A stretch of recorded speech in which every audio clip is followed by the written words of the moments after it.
Comme disait Albert Einstein, la connaissance s'acquiert par l'expérience, le reste n'est que de l'information. Salut les amis, Bhaskar pour Hypnomachie. Petite vidéo bonus en marchant, aujourd'hui je vais vous parler des liens et des besoins relationnels humains. Je ne sais pas en ce qui vous concerne, mais pour ma part, on m'a toujours présenté les besoins relationnels humains comme ce que je pourrais appeler une espèce de flux tendu. C'est-à-dire que il convient, à l'instar de la nourriture, du sommeil ou de la boisson, de se restaurer et de restaurer, donc de prendre soin de ses besoins humains régulièrement, tous les jours ou toutes les semaines, etc.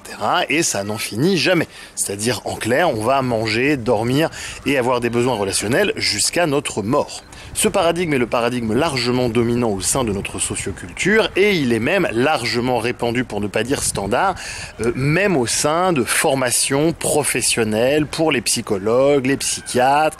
C'est aussi la base en communication non violente, etc., etc. Bref, c'est une espèce d'allant de soi que j'aimerais vous proposer de penser, de réfléchir ensemble aujourd'hui. Il y a quelques années, j'avais écouté une vidéo qui est probablement encore disponible sur YouTube d'un auteur dont j'ai déjà parlé sur la chaîne et dont j'apprécie globalement les travaux, qui s'appelle Carlos Tinoco et qui nous disait, alors je vais paraphraser parce que ça remonte à quelques années déjà, mais en gros, il doutait fortement de la possibilité pour un être humain de pouvoir être autonome en termes de besoins relationnels.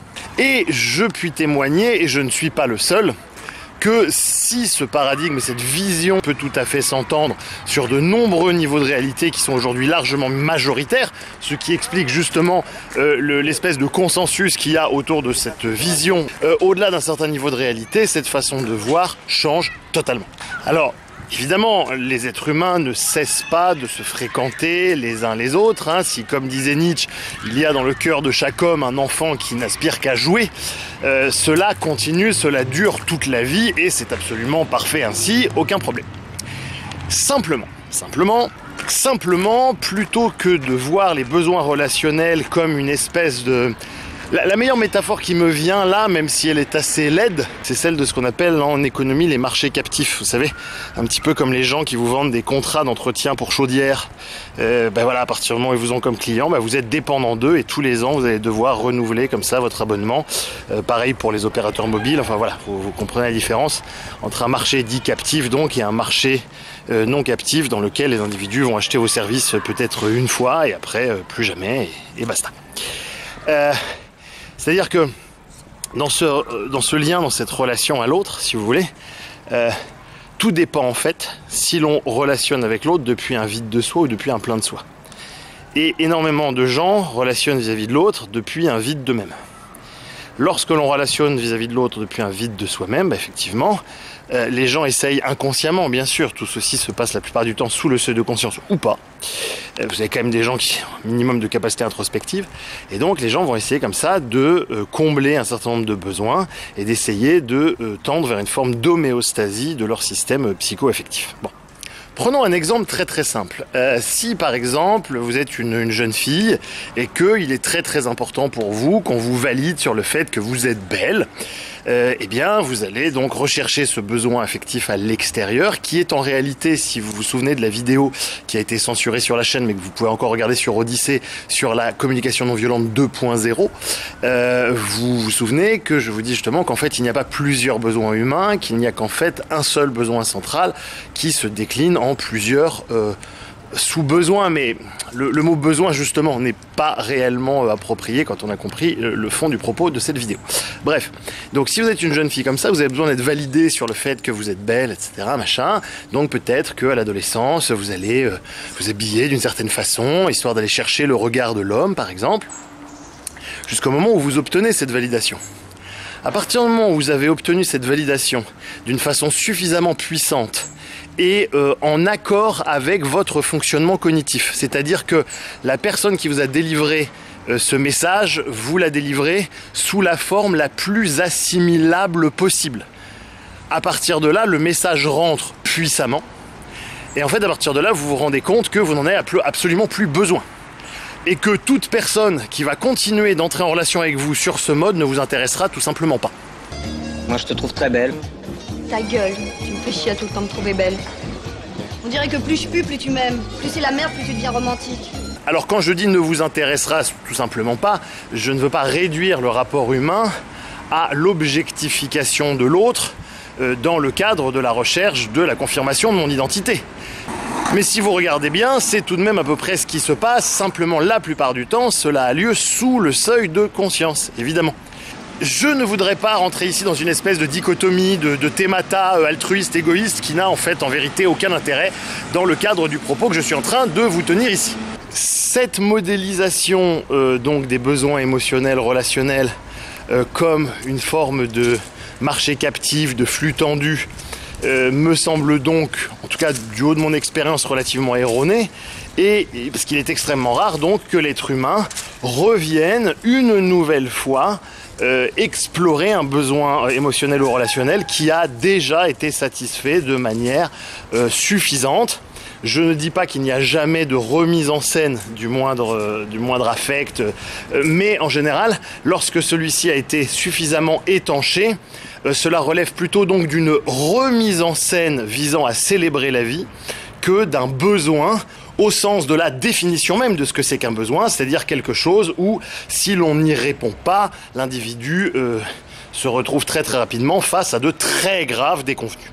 En fait, le développement personnel et toute l'approche rationnelle plafonnée incite l'individu à faire en sorte que ses besoins soient satisfaits et à éviter l'expérience au maximum de la non-satisfaction de ses besoins.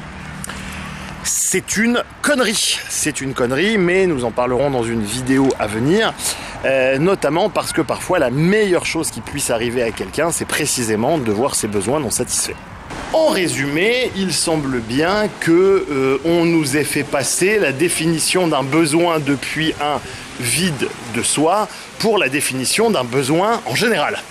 Et ça n'est pas rien comme entourloupe, et c'est malheureusement une entourloupe donc qui est encore, comme je vous l'ai dit, extrêmement répandue, pour ne pas dire qu'il s'agit simplement de la norme dans notre socioculture.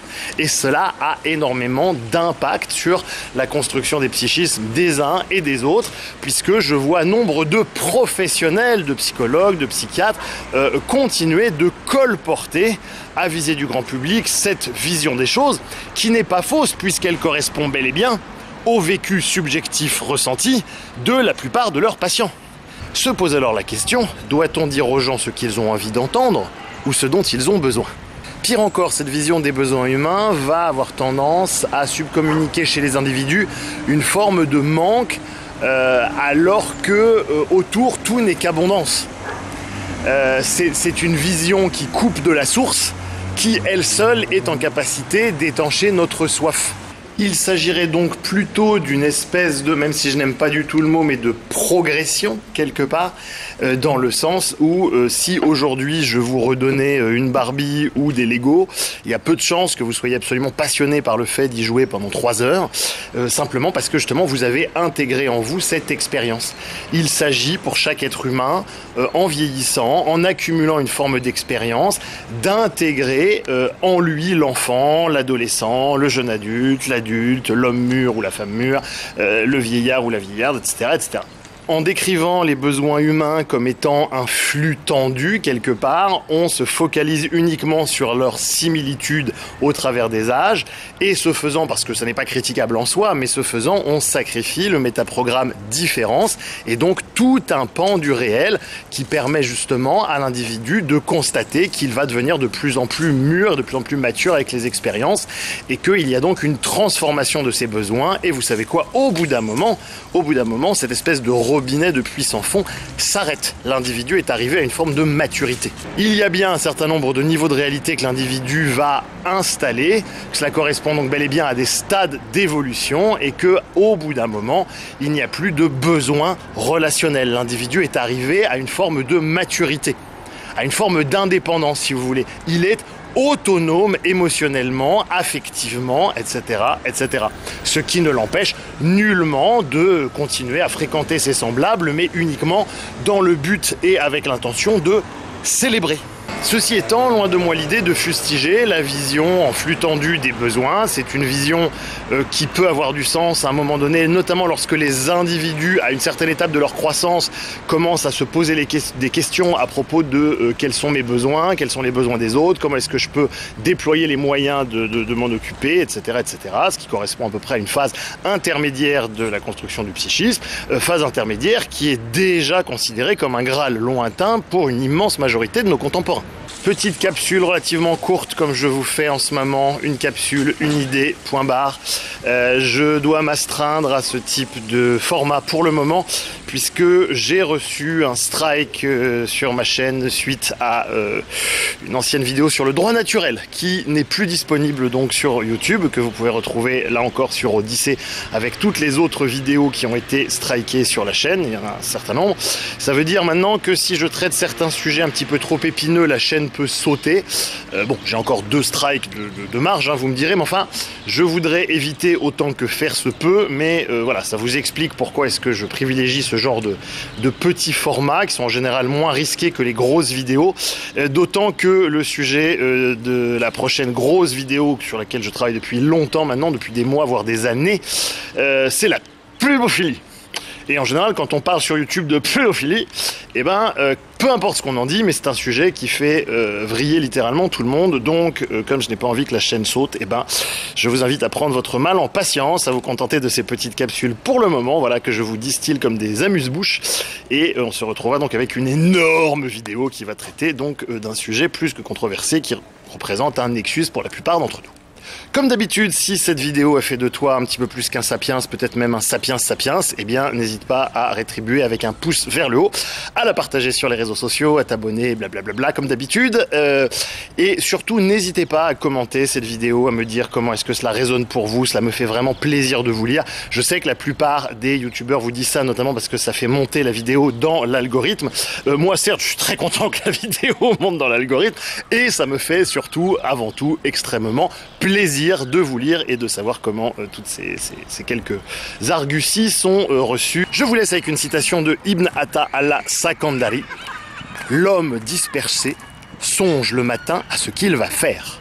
L'homme intelligent se demande ce que Dieu va faire de lui. Salut Internet!